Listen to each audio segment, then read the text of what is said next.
Mẹ miếng đi.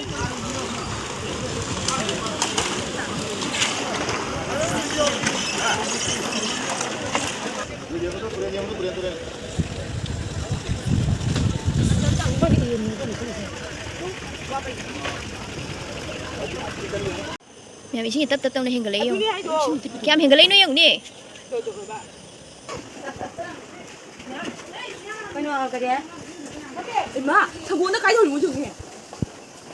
Mẹ xin mẹ đi xin xe, mỗi cái lối ôi rồi đi. Ôi rồi đi. Thì cái everyone, mẹ khơi thùng đồ, xin là lúc khi tôi ai đâu cái gì mà thôi gì.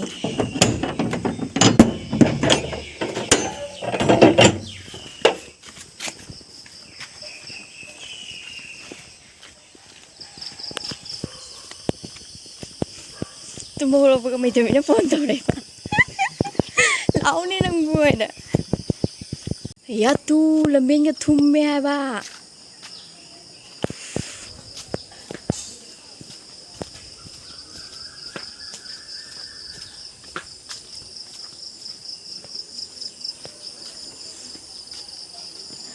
Ya gula chao đấy.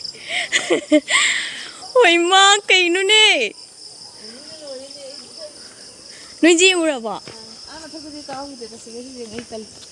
Car okay.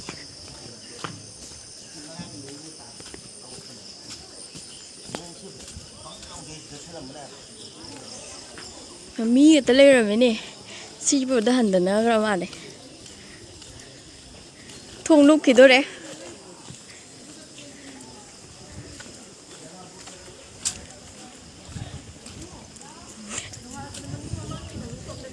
à coi đừng có làm một tí xí bữa giờ hậu đấy bà, sau đó cái lễ hội này nó chừng làm gì?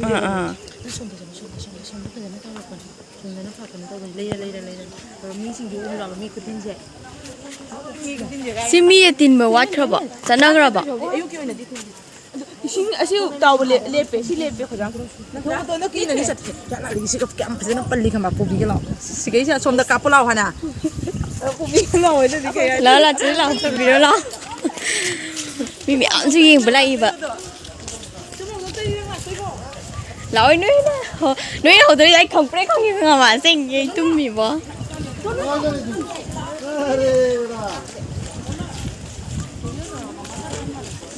Bữa mà con cái thôi cái gì bò? Wa cho uống chắc cái này sai, mi mu chắc cái này bị tôi đang chỉ có nè bữa. Mà con dùng nè, sẽ phải dùng nè. Ini, ôi mấy cái mà đi ra không phải đâu, không phải chừng. Đây trong mẹ em bẩn lên. À mẹ ủa chỗ này xí năng sai làm đi ủa chỗ như này rồi. Ấy là có ngàn nơi có ăn được. Cao kì. Ấy phải là thay thì nó thay. Là cái bạn ăn là gì rồi đấy. Lâu đấy thì nó không phân tập rồi nè. Cái ta lo.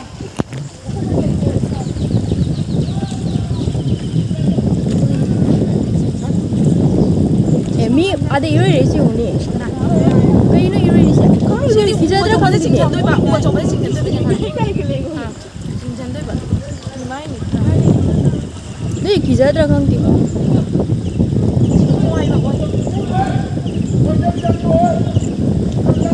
Ủa cháu có chỉnh nhận đi à? Đang lâu đi rồi. Ngầm này là chanh rồi đấy. Chinh cái tôi câu đi phân là cái mà nó thành tôi. Ô chinh cái đấy ui chứ xinh gì mà cháu bố gì.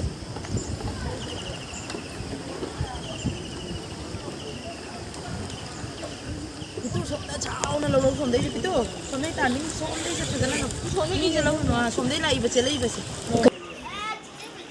Mẹ em tu riêng chứ mà bụt á xinh ngực tên đi cô. Kỳ với nó u vậy đó.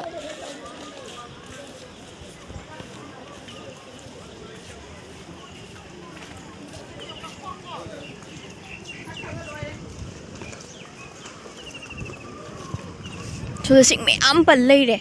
Xin cụt chăm gì không mẹ em.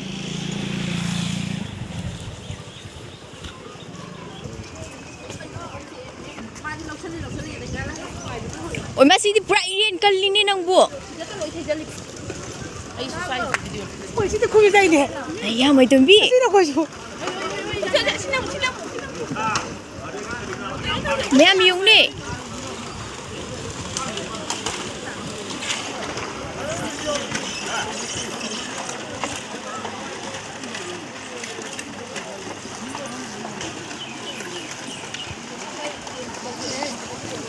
Ua chậu ấm đây để tu.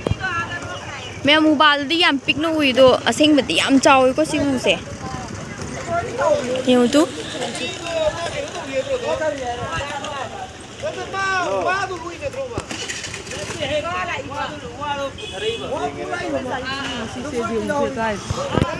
Khôi Jaribon thong.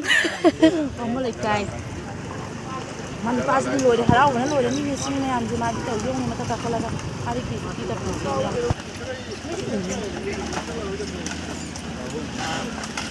Mai mà khôn gì nên nó kia giờ cái này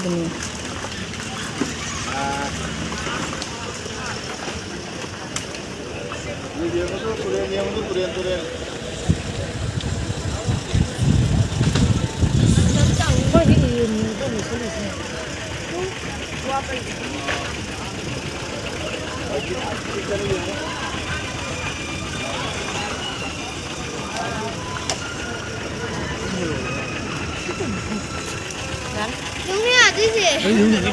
Qua cái cuốn tàu đây này. Siapa dulu yang jago kira?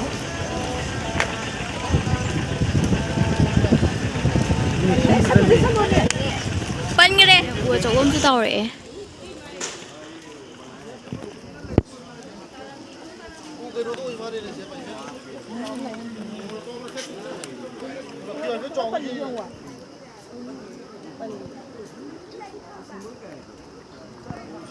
Karena Pathre mà đây ngasai lagi.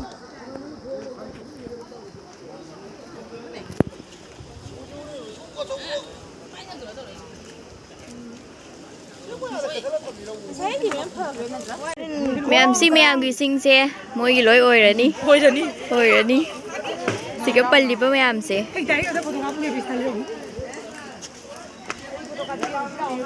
Mỗi cái rồi đi.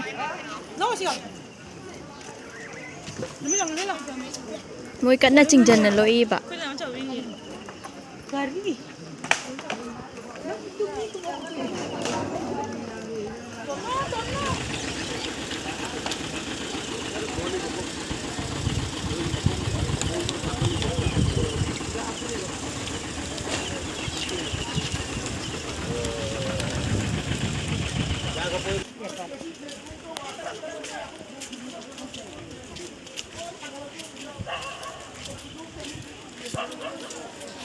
Mẹ bảo gì chúng ta hẳn lẽ cô cháu sẽ không thùng sự lúc đã Pathre tôi rồi qua vừa là trò đi của máy tàu thì nó khăn đi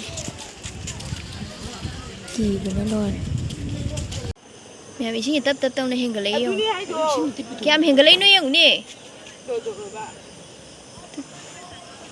bắt đi rồi chú em sẽ lấy đấy xin cầm máy tập này hình cái lấy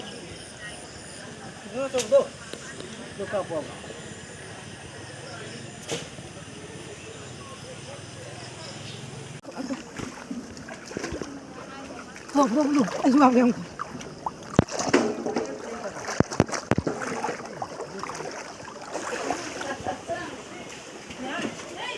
Cái nào cái đấy?